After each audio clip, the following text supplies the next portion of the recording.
ओम शांति। रात क्लास चल रहा था 3 जनवरी सन 1968 सोमवार, दूसरा पेज।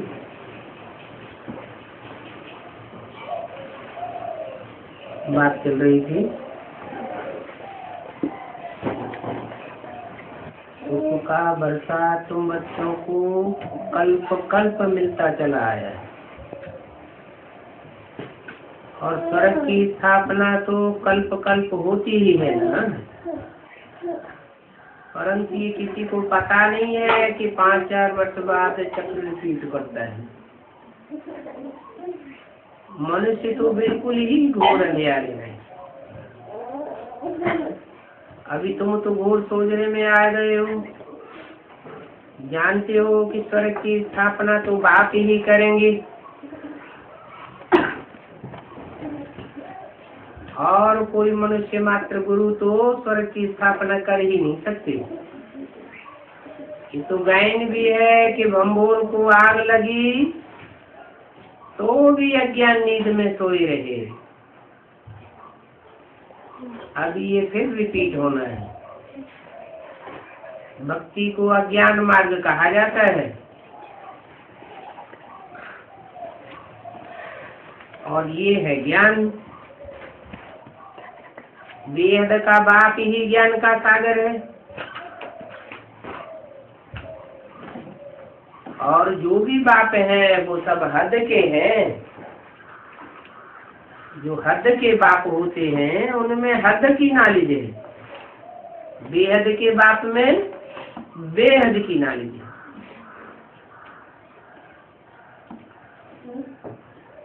ऊंचते ऊंच बाप है और बाप के काम भी ऊंचे से ऊंचे हैं। ऐसे नहीं कि परमात्मा तो समर्थ है, जो चाहे तो करे। नहीं, ये भी ड्रामा अनादि बना हुआ है, सब कुछ ड्रामा अनुसार ही चलता है। लड़ाइयों आदि में भी कितने मरते हैं, ये भी ड्रामा विनोद है। इसमें भगवान क्या कर सकते हैं? अर्थक्वेक होती है फिर कितना शोर करते हैं कि हे भगवान, परंतु भगवान क्या कर सकते हैं? भगवान तो तुमने बुलाया ही है कि आकर के विनाश करो।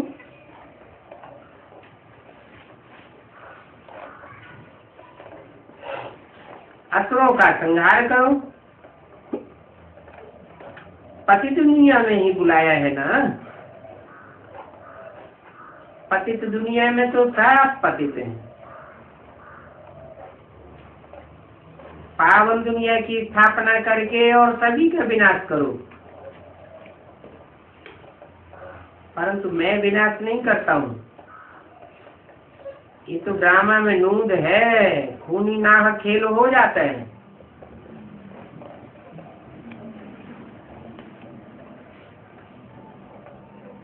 तुमने ही कहा कि पावन बनाओ तो जरूर पतितात्माएं जाएंगी ना। कई तो बिल्कुल ही नहीं समझते, श्रीमत का भी अर्थ नहीं समझते। नहीं समझते हैं तो बंदर हुए, एकदम 100% पत्थर बुद्धि। भगवान क्या है, ड्रामा क्या है, कुछ भी समझते नहीं। कह देते हैं कि मनुष्य जो कह देवे सो ही होगा। इनको कहा जाता है पत्थर बुद्धि। कोई बच्चा ठीक नहीं पढ़ता है तो माँ बाप कह देते हैं तुम तो जैसे पत्थर बुद्धि हो, परंतु सतयुग में तो ऐसे नहीं कहेंगे। कलयुग में है सभी पत्थर बुद्धि।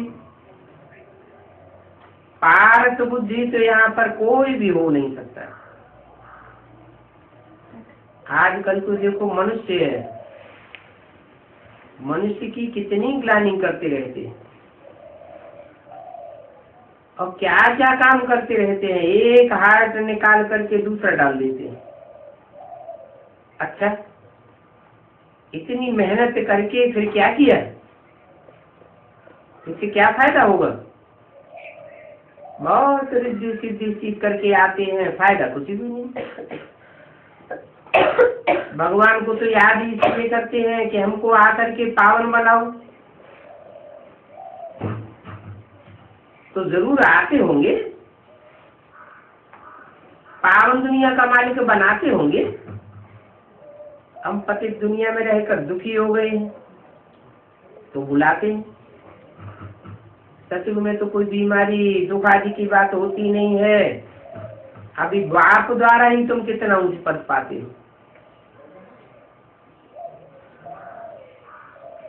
पढ़ाई से ही एमपी आदि बनते हैं, फिर वो कितने भवके में मगरूरी में रहते हैं, बहुत खुश रहते हैं। तुम बच्चे हो, बाकी थोड़े रोज जिएंगे, पापों का बोझा तो सिर पर बहुत है, बहुत सजाएं खाएंगे। पतित तो अपने को कोई कहते ही नहीं है, विकार में जाना भी पाप नहीं समझते, पाप आत्मा बनते हैं ना। कहते हैं गृहस्थ आश्रम को अनादि चला आता है, समझाया जाता है। सतयुग त्रेता में पवित्र गृहस्थ आश्रम था, वहाँ पापात्माएं नहीं थी। यहाँ तो भ्रष्टाचारी पापात्माएं, भ्रष्ट इंद्रियों से पाप कर्म करते रहते हैं, इसलिए दुखी हैं। आदि बनना तो ये अल्पकाल कर दो। बीमार हुआ और ये मरा, मौत तो मुंह खोल करके खड़ी है। अचानक कोई का भी हार्ट फेल हो जाता है। यह है ही अल्पकाल का विष्टा समान सुख।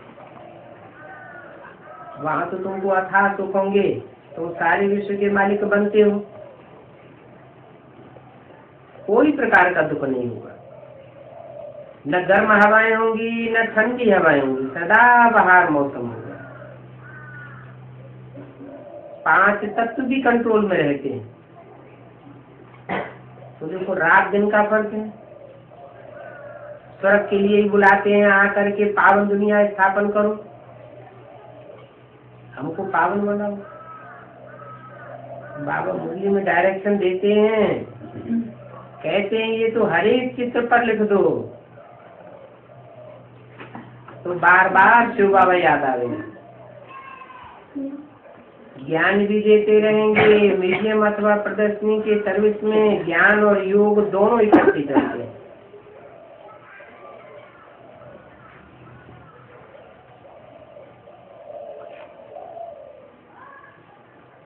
दोनों इकट्ठे कैसे चलेंगे? प्रदर्शनी की सेवा में ज्ञान चलेगा या योग भी चलेगा?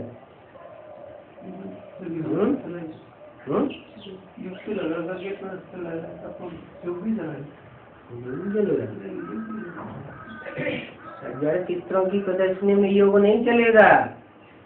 जो चैतन्य प्रदर्शन होगा चित्रों का, जिन चैतन्य चित्रों को बाप तैयार कराते हैं, क्या वेद का बाप चैतन्य चित्र तैयार कराते हैं या जड़ चित्र तैयार कराते हैं? चैतन्य चित्र तैयार कराते हैं। उन चैतन्य चित्रों को देखने मात्र से ही योग लग जाएगा। फिर याद में रहने से बहुत नशा चलेगा। तुम पावन बनकर सारे विश्व को पावन बनाते हो। पावन बनते हो तो तुम्हारे लिए पावन सृष्टि जरूर चाहिए। पिछाड़ी में कयामत का समय होने के कारण सबका हिसाब किताब चुकता हो जाता है। तुम्हारे लिए हमको नई सृष्टि का उद्घाटन करना पड़ता है।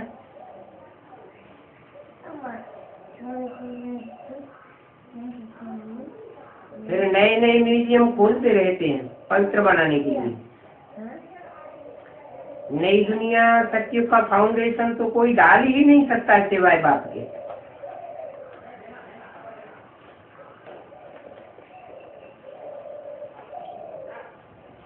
जो भी धर्म पिताएं आए, आने के बाद दुनिया नई बनती गई या पुरानी बनती गई? पुरानी दुनिया बनती गई। बाप आते हैं तो नया संगठन, नई दुनिया का उद्घाटन करते हैं। तो म्यूजियम आदि का उद्घाटन बड़े बड़े आदमियों से कराते हो ताकि आवाज हो जावे, मनुष्य समझेंगे यहाँ बड़े बड़े लोग भी आते हैं।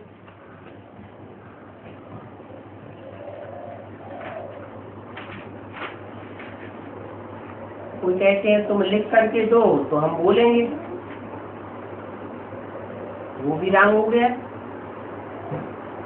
3 जनवरी 68 की वाणी का टीचर तो लिख करके दें तब वो बोलेंगे, ये तो आर्टिफिशियल बात हो गई। अच्छी रीति समझ करके ओरली बोले सब बात है। बहुत है जो लिखत में लिखा पढ़ी करके सुनाते हैं, समझते हैं एक्यूरेट बोलेंगे, परंतु तुम बच्चों को तो ओरली समझा दें। तुम्हारी आत्मा में सारी नॉलेज है ना, तुम फिर औरों को देती हो। प्रजावृद्धि को पाती रहती है, आदमशुमारी भी बढ़ती जाती है, सभी चीज बढ़ती रहती है। झाड़ सारा जड़ीबूट हो गया है। जो अपने धर्म वाले होंगे वो तो जल्द निकल आए। पहले सबको मुक्ति धाम अपने घर जाना है, फिर नंबरवार आते रहेंगे। कोई तो त्रेता के अंत तक भी आ रहे,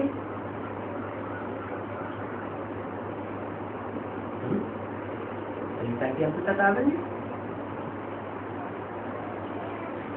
द्वापर में नहीं आवेंगे, द्वापर के अंत कलयुग के अंत तक नहीं आवेंगे।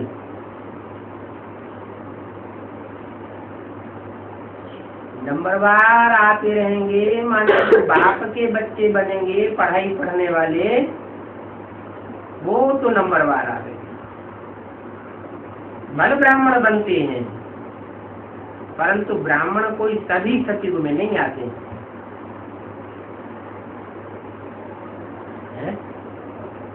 ब्राह्मणों की भी कितनी कुरियां हैं? 9 कुरियां हैं। त्रेता के अंत तक आते रहेंगे, है ना। जो नीची कुरी के होंगे वो नीचे जन्मों में आके जन्म लेंगे।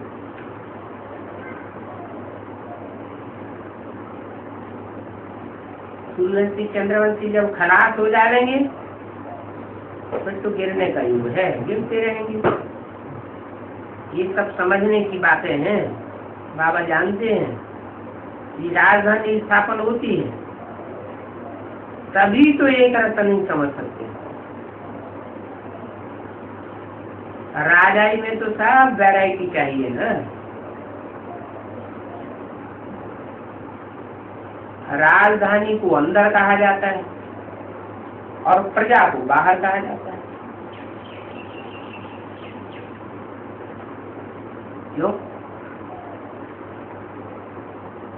राजधानी के अंदर कौन आवेंगे?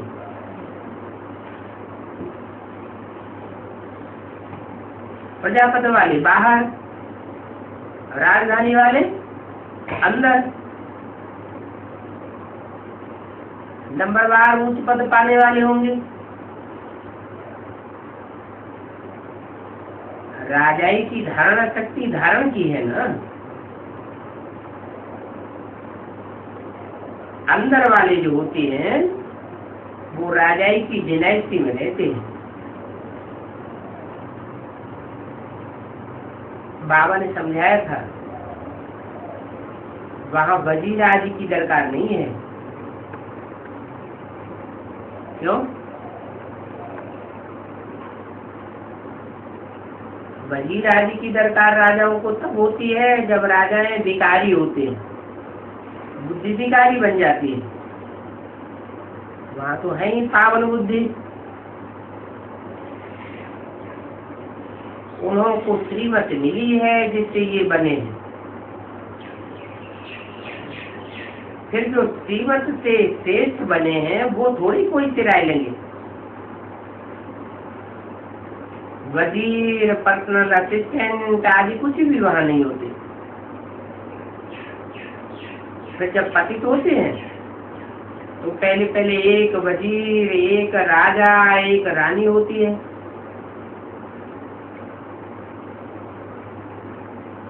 अभी तो देखो कितने वजीर हैं, फूड मिनिस्टर, फलाना मिनिस्टर, कितने ढेर हैं। वहां एक भी मिनिस्टर नहीं, कोई मंत्रणा देने वाला नहीं। यहाँ तो देखो पंचायती राज्य है, एक पंच की मत न मिले दूसरे से। बाप कहते हैं एक से दोस्ती रखो,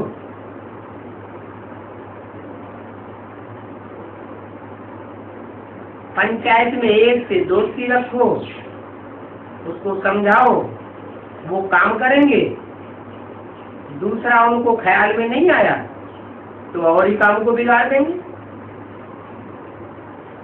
उनको फिर कितना भी समझाओ मानेंगे नहीं। तो देखो एक की बुद्धि न मिले दूसरे से, वहां तो तुम्हारी सभी मनोकामनाएं पूरी हो जाती है। यहाँ तुमने कितना दुख उठाया,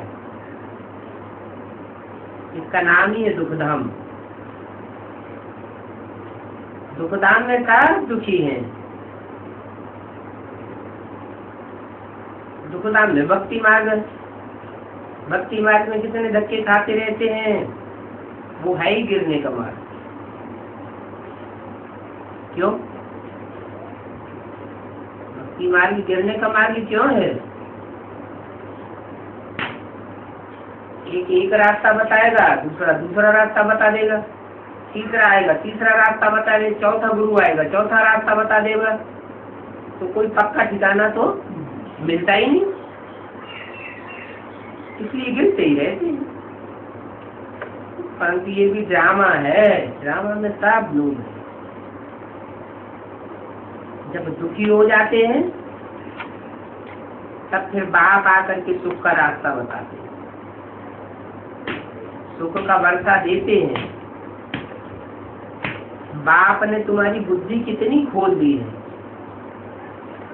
कैसे खोली है?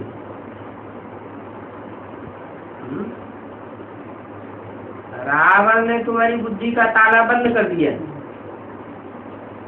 माया ने गॉडरेज का ताला लगा दिया, और बाप तुम्हारी बुद्धि खोल देते हैं। कैसे खोल देते हैं? क्या ज्ञान देते हैं? ज्ञान देते हैं पहले पहले कि तुम बिंदु आत्मा हो, तुम देह नहीं। ये है पहली चाबी। तुम बिंदु आत्मा, तुम्हारा बाप ज्योति बिंदु। देह को याद करेंगे तो बुद्धि मिट्टी में मिल जाएगी। आत्मा के स्वस्वरूप को याद करेंगे तो पारस बुद्धि बनेंगे। सूक्ष्म को याद करेंगे तो बुद्धि सूक्ष्म बनेगी। तो तुम्हारी बुद्धि खुल जाती है। सूक्ष्म बुद्धि में ज्यादा ज्ञान बैठेगा या स्थूल बुद्धि में ज्ञान बैठेगा? देह को याद करते करते स्थूल बुद्धि बन गए। मनुष्य तो कह देते हैं साहूकारों के लिए स्वर्ग है, गरीब नरक में है। तुम तो यथार्थ स्थिति जानते हो कि स्वर्ग किसको कहा जाता है, किसको कहा जाता है?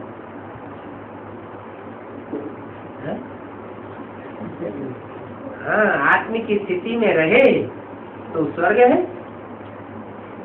और परचिंतन में रहे तो नरक बन जाता है। पर है देह, 5 तत्व, स्व है आत्मा। सत्य को मैं थोड़ी कोई रहम दिल कह के बुला देंगे, वहाँ रहम दिल की बात ही नहीं। यहाँ तो बुलाते हैं आकर रहम करो, सुख दो, लिबरेट करो, बात ही जानते।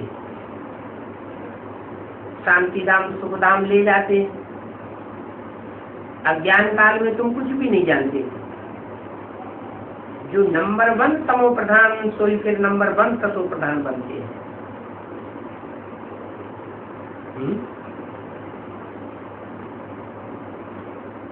नंबर 1 सतो प्रधान कौन और नंबर 1 तमो प्रधान कौन?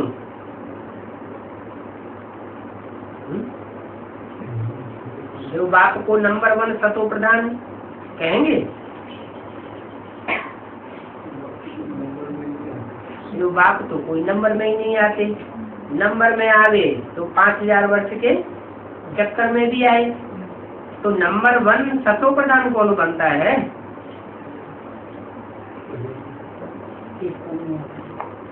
नंबर 1 सतो प्रधान बनता है नारायण। जो नर से डायरेक्ट नारायण बनता है वो नंबर 1 सतो प्रधान बनता है। फिर जब तमो प्रधान दुनिया बनती है तो तमो प्रधान दुनिया के ठेठ अंत में नंबर 1 तमो प्रधान रावण कौन बनता है? राम। राम ही तो रावण बनता है। क्या कहा है? राम क्या बनता है? रावण बनता है। कंस, कंस जो कलयुग के अंत में तमो प्रधान कंस कहा जाता है, वो सत्युग के आदि में कृष्ण बन जाता है। तो ये अपनी बढ़ाई नहीं करते हैं। ये हमारे कौन? जिनमें मैं प्रवेश करता हूँ, राम और कृष्ण ब्रह्मा, ये अपनी बढ़ाई नहीं करते हैं। बढ़ाई तो सिर्फ एक की ही है। किसकी? जो न तमो प्रधान बनता है न सतो प्रधान बनता है।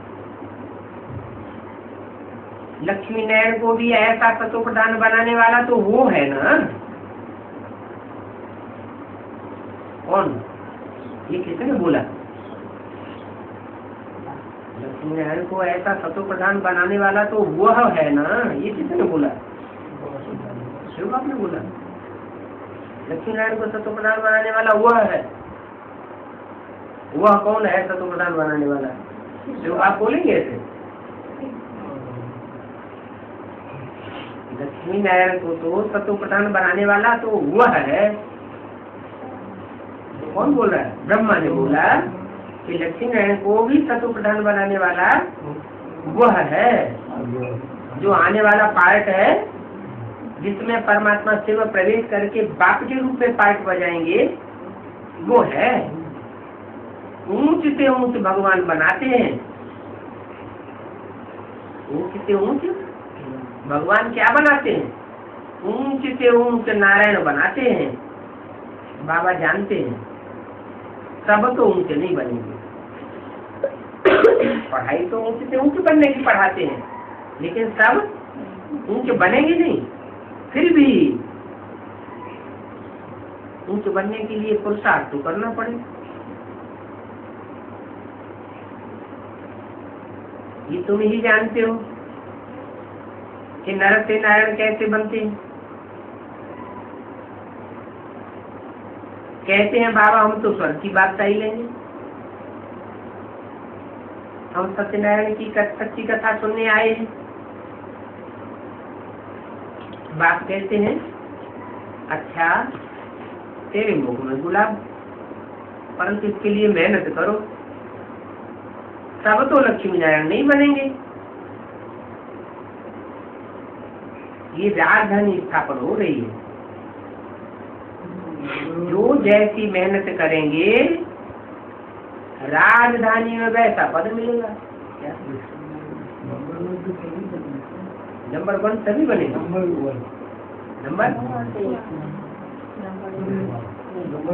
नंबरवार बने। राजधानी स्थापन हो रही है तो राजधानी में या मिलिट्री में तो सब नंबरवार ही होते हैं। राजाई घराने में, प्रजा घराने में बहुत चाहिए।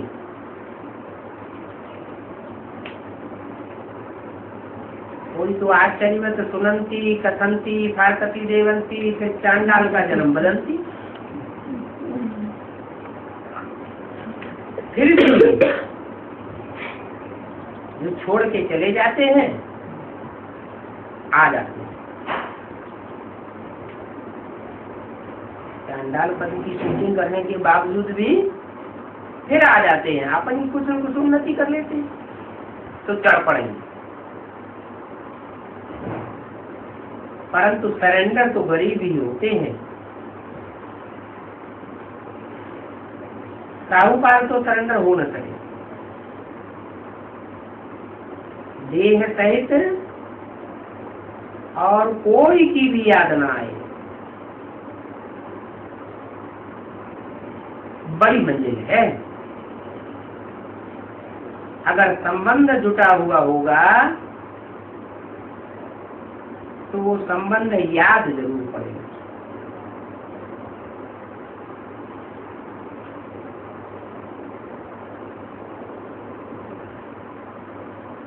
बाप को क्या याद पड़ेगा?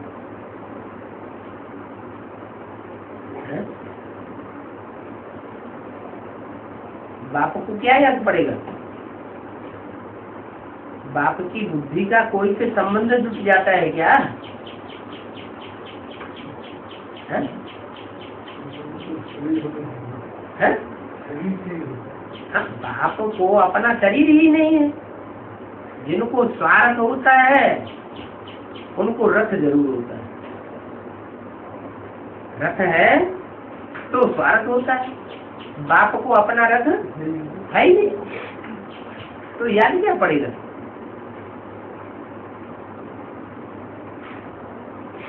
तो देखो पुरुषार्थ करने में कितनी मेहनत करनी पड़ती है। बाप कहते हैं मेरे बच्चों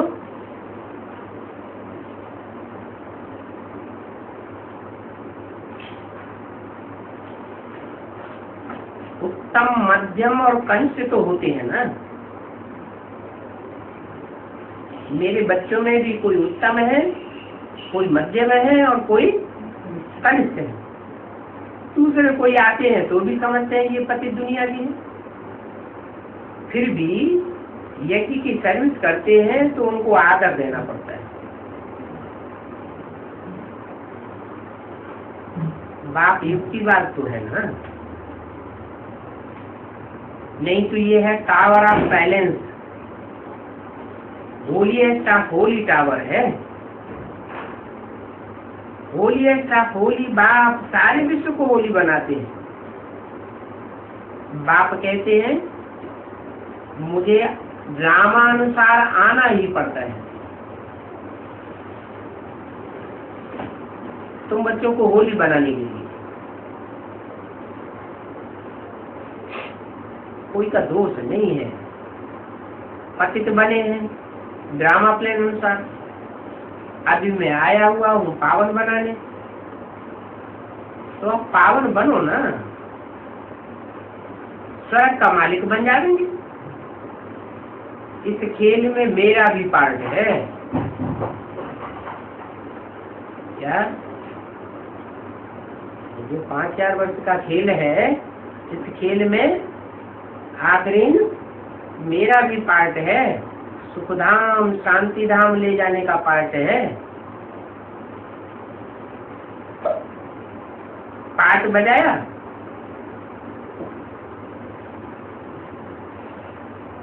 अपनी उन्नति का ख्याल करो। 3 जनवरी संघर्ष की वाणी का 4था पेज। ऐसे नहीं जो ड्रामा में होगा तो हम करेंगे नहीं। पुरुषार्थ तो करना ही है। पुरुषार्थ बगैर किसको पानी भी नहीं मिल सकता। कोई ऐसे कहता है ड्रामा में होगा तो पानी पी लेंगे, ड्रामा में होगा तो खाना खा लेंगे, ड्रामा के ऊपर नहीं छोड़ सकते। पानी पीने के लिए या खाना खाने के लिए पुरुषार्थ तो करना ही पड़ेगा, तो पुरुषार्थ को आगे रखना है। बच्चों को बाबा राय देते हैं, हमेशा शिव बाबा का नाम लेकर के बोलो।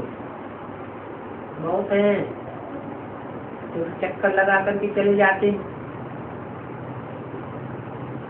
समा पर परवाना कोई जलने वाले और कोई ऐसे ही फेरी पहन कर चले जाते। कोई दैवी कुल का होगा तो फिर आ जाएगा। ब्राह्मण सात समय पर बुद्धि में आता है, कितने आए और फिर कितने चले गए। अभी भी देखो कितने ढेर सेंटर थे और वृद्धि होती जाती है, इसमें खर्चा आदि की कोई बात नहीं। बुद्धि में चक्कर याद रहता है, बाप को भी याद करना है, ये टेव डालनी है याद करने की। जब टेव पक्की हो जाएगी तो याद में धीरे धीरे पक्के होते जाएंगे। अभ्यास, प्रैक्टिस। जिनके भाग्य में नहीं होगा वो कभी बाबा के डायरेक्ट सबकॉन्शियस नहीं चलेंगे। जिनके भाग्य में होगा कि पक्की टेव पड़ जाए, पक्का अभ्यास हो जाए बाप को याद करने का, तो क्या करेंगे? बाबा जो डायरेक्शन देंगे उस पर चलेंगे। डायरेक्शन बाबा का मिला और अवहेलना की तो बाप की याद आ ही नहीं सकती। तकदीर में नहीं है तो फिर तदबीर क्या करेंगे? बिल्कुल ही भाग्य में नहीं, घड़ी घड़ी भूल जाएंगे। विचार सागर मंथन तो तुम बच्चों को ही करना है। क्या कहा? इनको करना है। तुम बच्चों को विचार सागर मंथन करना है, इनको नहीं करना है। इनको माना ब्रह्मा को नहीं करना है, न इनके फॉलोअर्स को करना है। क्या विचार सागर मंथन तुम बाप के सन्मुख बैठने वाले बच्चों को ही करना है, न इनको करना है और न उनको करना है। उनको मन है नहीं। जो भी द्वापर से लेकर के कलयुग में जन्म लेते हैं वो कोई भी विचार सागर मंथन नहीं करते।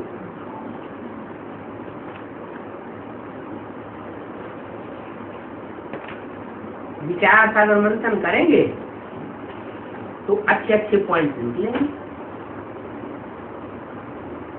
फिर दूसरों को भी समझाएंगे। परंतु खुद धारणा नहीं करेंगे तो झोली भरेगी नहीं। ये तो समझ सकते हैं ना, प्रदर्शनी में बच्चे कितनी मेहनत करते हैं, समझाते समझाते गला ही घुटता जाता है। ऊंच बनने के लिए मेहनत भी करनी पड़ती है। जो सदस्य बच्चे होते हैं उनको तो बहुत खुशी रहती है, समझते हैं हमें गांव गांव में डालें, जाकर के प्रोजेक्टर पर समझा दें। बल स्लाइड आदि इतने अच्छे नहीं बने हैं,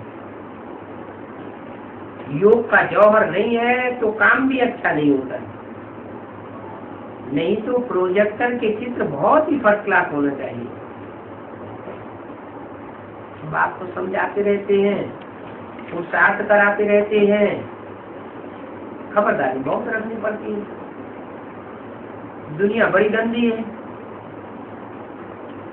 ब्रह्मा कुमारियों का नाम सुनने से ही फिर हाहाकार मचाए देते हैं। शास्त्रों में दिखाया है कृष्ण ने जामवंती को चुराया,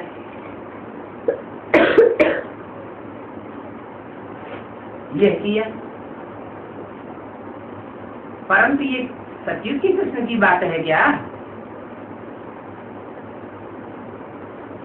कि संगम युग की बात है? बातें तो सारी यहाँ की है ना। कौन सी बातें? शास्त्रों में जो भी बातें आई हैं वो सब कहाँ की बातें हैं? संगम युग की बातें हैं। सतयुग का कृष्ण तो ऐसी बातें करना चाहिए, ऐसी बातें कि कोई को कन्या को चुरा दे, गाली भी यह खावेंगे।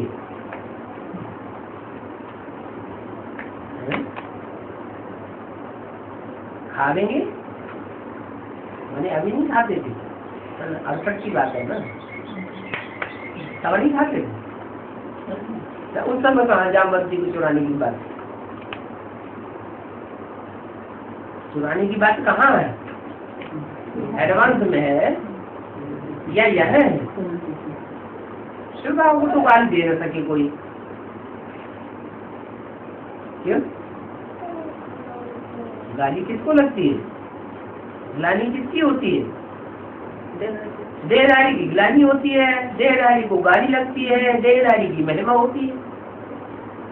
शिव बाबा को तो अपनी देह है ही नहीं, तो गाली तो लोगों को कोई दे न सके। गाली भी यह खावेंगे,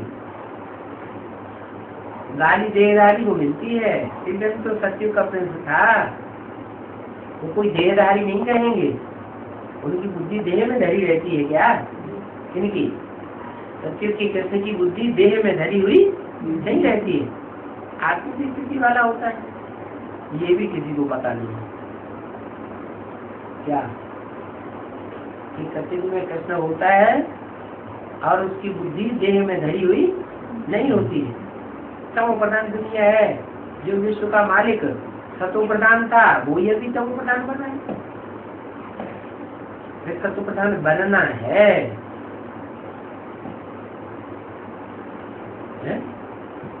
इसकी बात की। उनकी आत्मा की बात की। जो विश्व का मालिक सतो प्रधान था वही अब तमो प्रधान बना है, फिर सतो प्रधान बनना है। था तमो प्रधान बना है, फिर सतो प्रधान बनना है। बना नहीं अभी, बनना है। ये किसके बारे में बात बोली? हाँ, सतो प्रधान था, अभी तमो प्रधान बन गया है, फिर अभी आने वाले समय में वो सतो प्रधान बनना है। ब्रह्म को बनने क्या समझेंगे? जिन्हें बात से क्या समझ में आएगा? हाँ, वो समझेंगी कि विश्व का मालिक सतो प्रधान था। कब? उन्हें ये भी पता नहीं विश्व किसको कहा जाता है और सत्युग किसको कहा जाता है। अभी तमो प्रधान बना है, फिर सतो प्रधान बनना है। वो समझते हैं सत्युग में जो कृष्ण पैदा होगा वही सतो प्रधान होता है। उनकी बुद्धि में नहीं है कि कृष्ण को जन्म देने वाला बाप उससे भी जाति सतो प्रधान होता है। ये चक्र सिवाय तुम्हारी और कोई की बुद्धि में नहीं आ सकता। क्या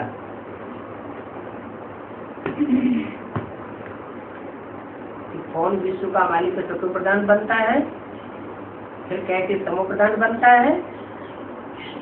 ये चक्र तुम्हारी बुद्धि में आता है। गीता में श्री कृष्ण भगवान वाक्य लिख दिया है। कितनी झूठ बात है, किसने लिखा होगा?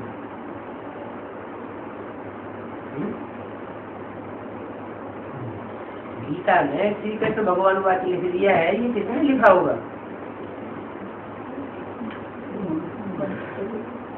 जो आपे ही पूज्य, आपे ही पुजारी बनते हैं। मान लो कृष्ण की आत्मा है, सत्युग में पूज्य थी, फिर द्वापर में आकर पुजारी बनती है।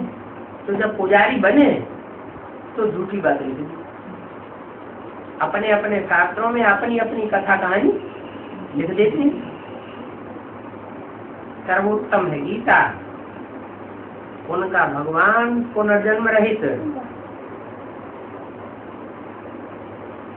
गीता का भगवान, गीतापति भगवान पुनर्जन्म रहित,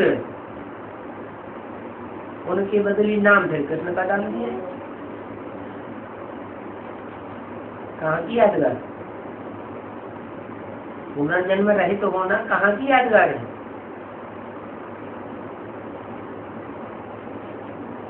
कौन सी आत्मा सबसे जाती जन्म मरण के चक्र में आती है?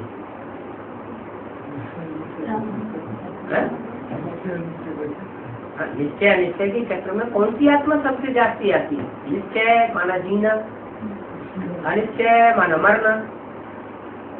कौन सी आत्मा है जो निश्चय अनिश्चय के चक्र में सबसे जाती आती है? यही जिसको कहा है वास्तव में ये ब्रह्मा तुम्हारी जगदम्बा है, परंतु तन पुरुष का है। ये ब्रह्मा जो है जब कोई माता के तन में प्रवेश करता है तो माता बहुत अनिश्चय अनिश्चय के चक्र में आती है। पीपल का पत्ते के मुआफिक डोलता है। पीपल का पत्ता होता है ना, थोड़ी सी हवा का झोंका लगा और बहुत डोलेगा, ऐसे ही पीपल पत्ते के मुआफिक मन डोलता है। अभी अभी निश्चय, अभी अभी अनिश्चय। तो निश्चय अनिश्चय के चक्र में आने वाला भगवान होगा, गीता का भगवान होगा, या निश्चय अनिश्चय के चक्र में आने वाला मनुष्य आत्मा होगा। मनुष्य आत्मा निश्चय अनिश्चय के चक्र में आ सकती है। भगवान जिसमें पाठ भगवान के रूप में बजाएगा वो तो अडोल ध्रुव तारे की मुसल निश्चयवान दृढ़ होगा। उसकी बुद्धि, उसका मन डोलायमान हो न सके। कितनी झूठी बातें लिखती हैं जो पूरे 84 जन्म लेते हैं, उनका नाम गीता में डाल दिया। ये बात समझना भी बहुत टाइम लगता है। क्या बात? सबसे ज्यादा बात समझने में कौन सी बात है जिसको समझने में बहुत लंबा टाइम लगता है? ये समझ लेते हैं कि गीता का भगवान सर्वव्यापी नहीं है, जान लेते हैं, मान लेते हैं, हाँ भगवान सर्वव्यापी नहीं है, एक व्यापी है। फिर जब ये बात पैदा होती है वो एक व्यापी जो है वो कौन है जो गीता का भगवान नहीं, भगवान है।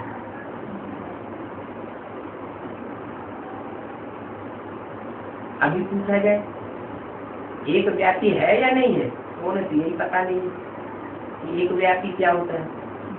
सिर्फ कहते हैं भगवान सर्वव्यापी नहीं है। सर्वव्यापी नहीं है इससे क्या साबित होता है? एक व्यापी है। तो जो एक व्यापी है कौन है, कहाँ है, तो कुछ बता ही नहीं सकते। ये गीता का पॉइंट समझने में बहुत टाइम लगता है। बड़े बड़े पंडित लोग समझ जाएं ये बड़ी भारी भूल है।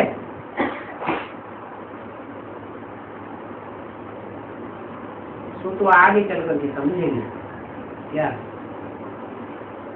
गीता का भगवान की बात अंत में जाकर के समझेंगे।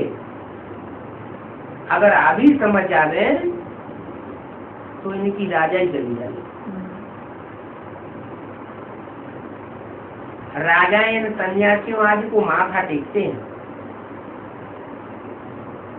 क्यों?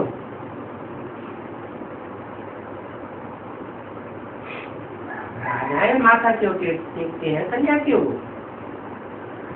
क्योंकि सन्यासी पवित्र रहते हैं और राजाएं अपवित्र रहते हैं। दुनिया में कोई को भी पता नहीं है, बाप ही आकर के बताते हैं। परंतु ये सन्यासी तो एक जन्म पवित्र बनते हैं और तुम तो कितने जन्म पवित्र बनते हो? 21 जन्म तुम पक्के पवित्र बनते हो। और ये सन्यासी तो फिर भी भ्रष्टाचार से जन्म लेते हैं। भ्रष्ट के आचरण से ही तो जन्म लेते हैं। और तुम्हारा जन्म तो एक ही जन्म कैसे होगा? शेष इंद्रियों के आकर्षण से, शेष इंद्रियों के आचरण से तुम्हारा जन्म होगा। देवताओं को कहा जाता है श्रेष्ठाचारी। देवताएं कोई भ्रष्टाचार से जन्म थोड़े ही लेते हैं, वो तो बेहद के महात्मा होते हैं, और ये तो है हद के महात्मा। वो श्रेष्ठाचारी है, योग बल से पैदा होने वाले। कौन? देवताएं। योग बल की बहुत भारी महिमा है, परंतु उस भारी महिमा को कोई जानते नहीं है। अगर जानते हो तो यहाँ भीड़ लग जाए। सर्व का सर्व जाता पे एक ही, तो एक बार ही आकर के सर्व की संगति करेंगे या बार बार आकर के करेंगे? बार बार करेंगे। एक ही बार, एक ही जन्म में आकर के सर्व की संगति करते हैं। जब दुनिया की आबादी पूरी हो जाती है तब ही आकर के सर्व की संगति करते हैं। सबकी दुर्गति हो तब आकर के सर्व की संगति करें। तो एक ही बार आकर सर्व की संगति करते हैं। ऐसे नहीं कि जन्म जन्मांतर आते रहते हैं, युग युगांतर में आते रहते हैं और सदगति करते रहते हैं। एक ही बाप पतित पावन निराकार है। तुम आत्माएं भी निराकार हो, नंगे आए हो, यहाँ पार्ट बजाते हो, फिर पार्ट बजाते बजाते तुम पतित बन जाते हो। क्या तुम पार्ट बजाते बजाते पतित बन जाते हो? पार्ट तो मैं भी बजाता हूँ। फिर बाप क्यों नहीं पतित बनता? मन के चक्कर में नहीं आता। ठीक है, माने जो जन्म मरण के चक्कर में कम आता होगा तो कम पतित बनता है क्या? पतित तो वो भी बनता है। मान लो कोई एक जन्म लेता है 5000 वर्ष तो पतित बनता है या नहीं बनता है? पतित तो बनता है। हाँ, क्योंकि मुझे अपने शरीर का कोई मोह नहीं। तो तुम यहाँ पार्ट बजाते बजाते पतित बन गए हो तो फिर मुझे आकर के पावन बनाना पड़ेगा। पावन बनाने वाला जरूर चाहिए। ऐसे नहीं कि हम अपने आप अपने पुरुषार्थ से पावन बनते रहेंगे, या ब्रह्मा के द्वारा शिव ने आकर के पढ़ाई पढ़ा दी, मुरली चला दी, बाद में ब्रह्मा ने शरीर छोड़ दिया, हम अपने पुरुषार्थ से पावन बनते रहेंगे? नहीं, एक चाहिए जो सब पतितों को आकर के पावन बनाए। अनेकों से बनते हैं पतित और एक से बनते हैं पावन। बाप आकर के ऑलराउंड कितना समझाते हैं, परंतु कोई कोई को माया ऐसी थप्पड़ मार देती है जो बात मत पूछे। बाप तो सारी बातें समझाते हैं, परंतु समझने वाले फिर नंबरवार समझते हैं। बाप जो समझाते हैं, जो ज्ञान देते हैं, ये बड़ी ईश्वरीय लॉटरी है। लॉटरी में टिकट लेते हैं ना, टिकट तो लेते हैं,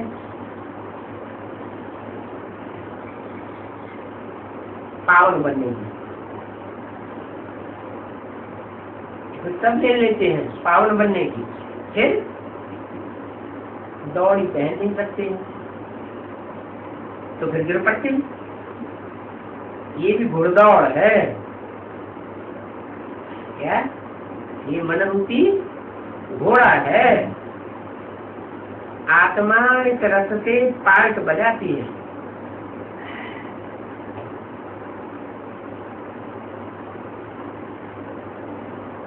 घोड़ा इस रस में लगा हुआ है,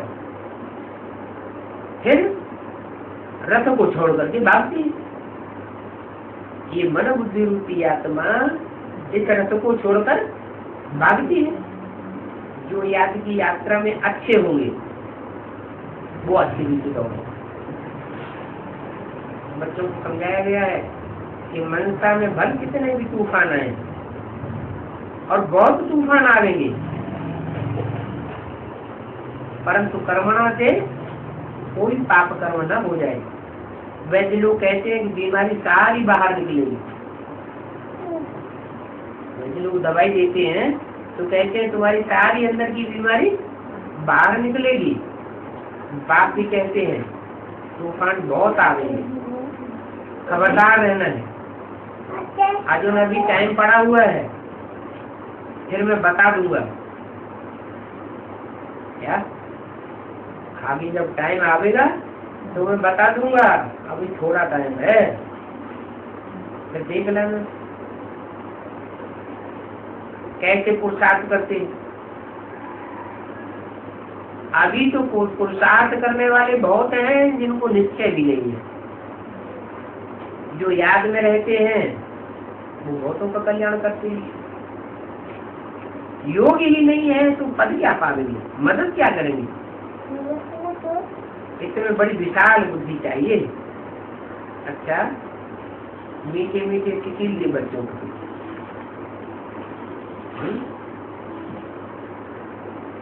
मीठे कौन होंगे? देह भान में होंगे तो मीठे मीठे होंगे। देह अहंकार चढ़ा हुआ होगा तो मीठे मीठे होंगे या कड़वे होंगे? तो कड़वापन भरा हुआ होगा। मीठे मीठे कौन होंगे? जो आत्मिक स्थिति में होंगे वो मीठे मीठे होंगे। देखने से ही पता चलेगा बहुत मीठे है। और फिर सिकील दे बच्चों को, क्या किनको कहा जाता है? बहुत सिख से मिलते हैं। कोई बहुत बिछड़े हुए हो, जैसे कोई बच्चा बचपन में बिछड़ गया हो माँ बाप से और फिर बड़ा होकर के अचानक मिल जाए तो कितने प्यार से मिलेंगे। तो ऐसे ही कौन से बच्चों को याद प्यार कौन से बच्चों को देते हैं? सिकील दे बच्चों को। तो वो बीके वाले सिकील दे बच्चे हैं या एडवांस वाले सिकील दे बच्चे हैं? कैसे, कहाँ बिछड़ गए, कहाँ मिले? हाँ, यदि के आदि में कारण या कारण में बिछड़ गए। क्या यदि के आदि में पूरा ज्ञान नहीं था तो बिछड़ गए, अभी अचानक आकर मिल रहे हैं। तो ऐसे सिकील दे बच्चों को रूहानी बाप व दादा। बाप भी कहता है रूहानी है और दादा भी कहता है रूहानी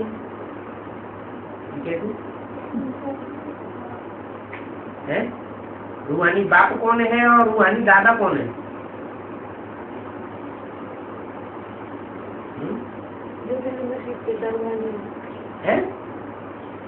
रूहानी बाप शिव है और दादा है? आत्माओं के बीच में जो पार्ट बजाने वाला है ये तो उस समय की वाणी है ना, जिस समय बाबा ब्रह्मा बाबा जीवित थे।